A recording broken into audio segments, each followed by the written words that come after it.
Today we will be starting a new chapter, chapter number 7 from your reader book, and its name is Who is the Greatest?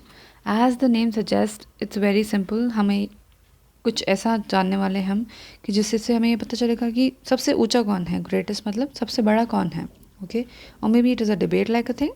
Let's see and read what is it about. We will directly jump upon the text of the book. Once upon a time, in faraway land, there lived a farmer. One day, on his way to work, the farmer saw a mouse being carried away by a cat in its mouth. He shouted at the cat. The cat became frightened, dropped the mouse, and ran away. Once upon a time मतलब एक time था जब इन अ far away land मतलब दूर कहीं किसी देश में देयर लिव्ड अ फार्मर, एक फार्मर रहता था. ओके, एक दिन वो काम पे जा रहा था. He was going to work one day. Okay, the farmer saw a mouse being carried away by a cat in its mouth. उसने देखा that there was a mouse जो कि कैट के माउथ में था और कैट उसे लेके जा रही थी. ओके, तो he shouted at the cat. The farmer shouted at the cat. उसने शाउट किया कैट को. The cat became frightened, dropped the mouse and run away. Cat डर गई, फ्राइटेंड हो गई. फ्राइटेंड मतलब डर जाना. उसने माउस को ड्रॉप कर दिया. Dropped the mouse and run away. उसने माउस को फेंका और चली गई.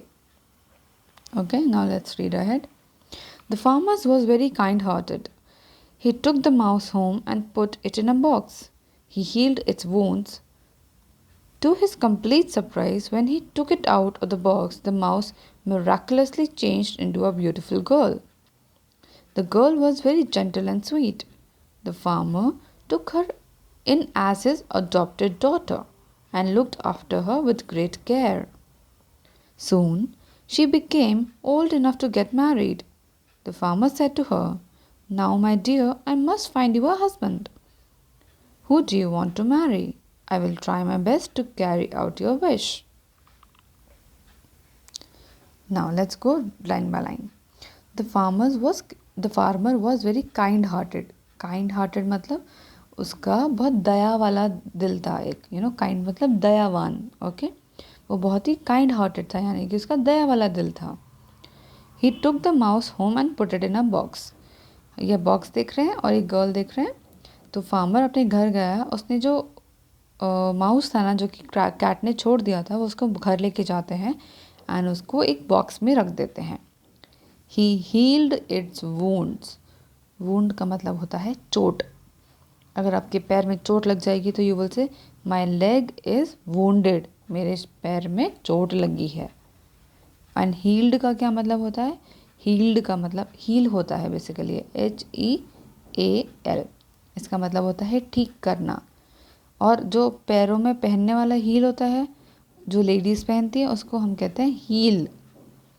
ये दोनों ही वर्ड्स सेम तरीके से प्रोनाउंस होते हैं, लेकिन इनका मतलब अलग अलग होता है और स्पेलिंग भी अलग अलग होता है. इनको हम होमोफोन्स कहते हैं. इनको हम होमोफोन्स कहते हैं, जिनकी फोनिक साउंड यानी कि जिनका बोलने का तरीका, प्रोनाउंसिएशन सेम होता है. ऑलराइट चिल्ड्रन, सो कैट ने जो माउस को छोड़ा था, फार्मर उसको घर लेके गया, उसको एक बॉक्स में रखा और उसके वुंड को उन्होंने हील किया. नाउ जब टू हिज कंप्लीट सरप्राइज मतलब फार्मर के लिए वो एक कंप्लीट सरप्राइज था, मतलब पूरी तरीके से एक सरप्राइज था कि जब उसने उसको माउस को बाहर निकाला तो वो mouse miraculously change into a beautiful girl. Miraculously मतलब चमत्कार के जैसा. Okay, extraordinarily, just like a magic, it changed into a beautiful girl. Now the girl was very gentle and sweet. जो गर्ल बनी, जो माउस गर्ल में change हो गया था, she was a very sweet and gentle girl. So the farmer took her in as his adopted daughter. अब वो girl बन गई, वो बहुत स्वीट थी और बहुत ही जेंटल भी थी. ओके, तो फार्मर ने क्या किया, उसको बोला कि I will take you as my adopted daughter. यानी कि तुम मेरे लिए मेरी अडॉप्टेड डॉटर जैसी हो गई, मेरी अडॉप्टेड बेटी जैसी हो गई। And then he looked after her with great care, उसने उसकी बहुत अच्छे से देखभाल करी। ठीक है, ग्रेट केयर मतलब देखभाल करना, केयर मतलब देखभाल। ओके, ग्रेट केयर मतलब बहुत अच्छी तरीके से देखभाल। Soon she became old enough to get married, थोड़े दिनों बाद वो एक मैरिजेबल एज में आ गई, यानी कि अब उसकी शादी की एज आ गई थी। तो फार्मर उस गर्ल से पूछता है कि tell me whom do you want to marry, whom do you want to marry, कि बताओ मुझे कि तुमको किससे शादी करनी है। And I will try my best to carry out your wish. To carry out your wish का मतलब है टू फुलफिल योर डिज़ायर, यानी कि whatever you will tell me कि मुझे इस लड़के से शादी करनी है, I will try my best कि मैं तुम्हारी विश को फुलफिल करूँ। फुलफिल का मतलब होता है पूरा करूँ, ये वर्ड है fulfil, fulfil. Now children look at this word carefully. यहाँ पे फुल के बाद फिल में सिर्फ एक ही एल आया है, जबकि फिल का होता है FILL। ठीक है, जब भी हम किसी अनकाउंटेबल चीज़ के बारे में बात करते हैं तो और उसके बाद सफिक्स लगाते हैं, सफिक्स मतलब बाद में, तो हम सिंगल एल ही यूज़ करते हैं फिल में। For example a jug full of water, या फिर handful, if you say handful, ठीक है, then we will say handful, HANDFULL, यानी कि हैंड है जिसमें कि स्पेस है जो कि फुल है, वहाँ पे हम ये वाला FULL यूज़ करेंगे। जब भी हम अनकाउंटेबल की बात करेंगे, that hand must be full of something, correct. जब भी हम एब्स्ट्रैक्ट नाउन की बात करेंगे तो हम उसमें FUL ही लगाएंगे, single L, not double L, जैसे कि यहाँ पे फुलफिल में है। We will not use double L, we will use single L।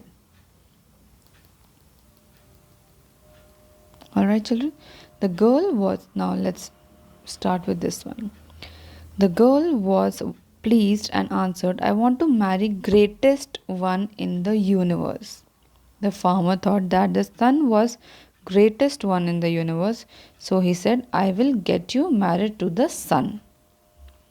Now, अभी हमने क्या देखा कि एक कैट लेके जा रही थी एक माउस को, फार्मर ने कैट को शाउट किया तो कैट ने माउस को ड्रॉप किया और वो चली गई। देन फार्मर ने वो माउस को लेके गया अपने घर और उसको एक बॉक्स में रख दिया। Then he healed his wounds and to complete surprise of the farmer the mouse changed into a beautiful girl which was very sweet and gentle, and soon she was of a marriageable age. The farmer then asked the girl that whom do you want to marry? Tell me about it and I will try my best to fulfill your wish.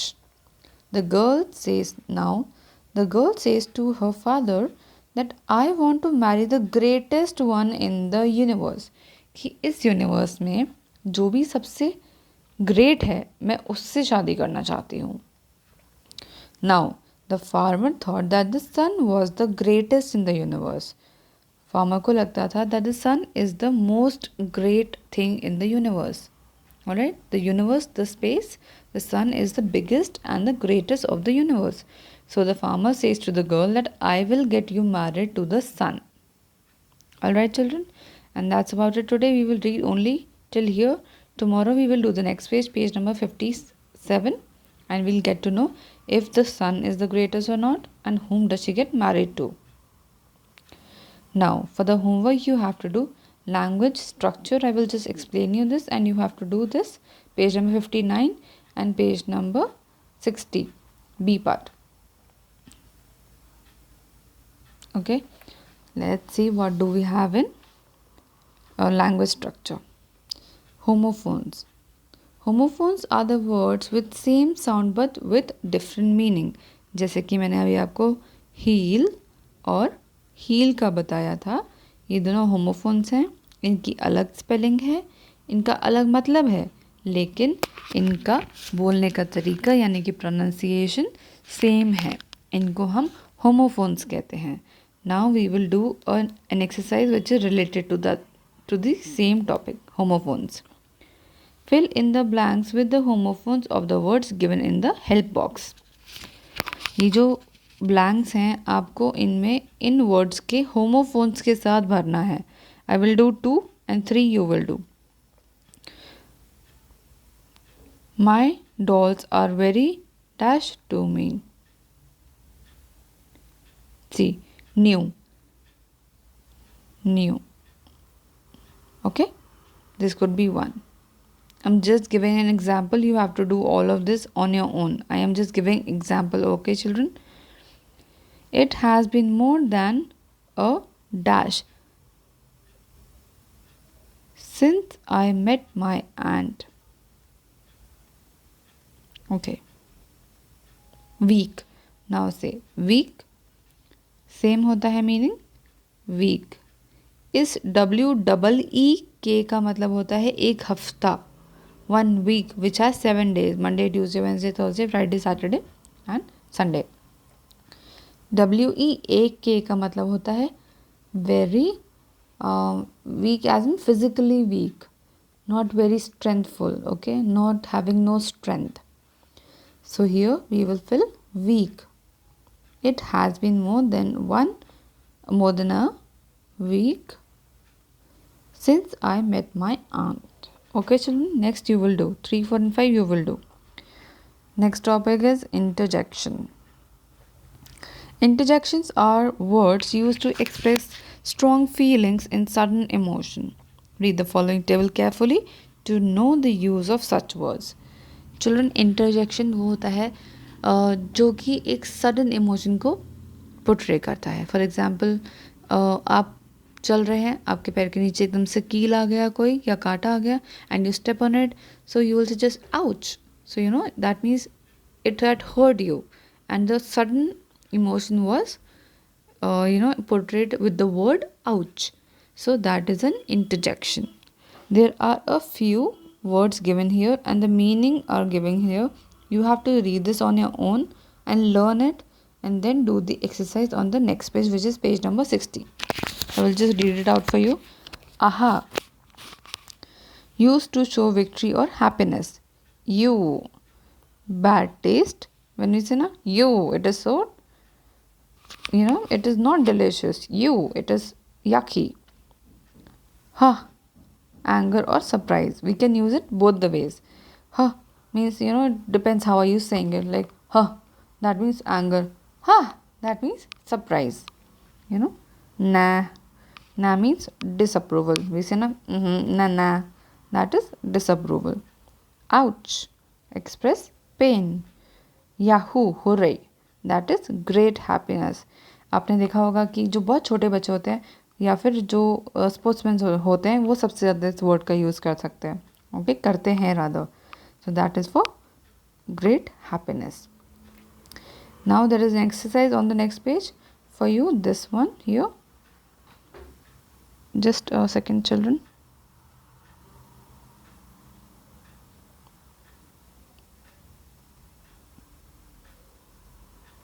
Okay. You have to fill in these blanks with the interjections.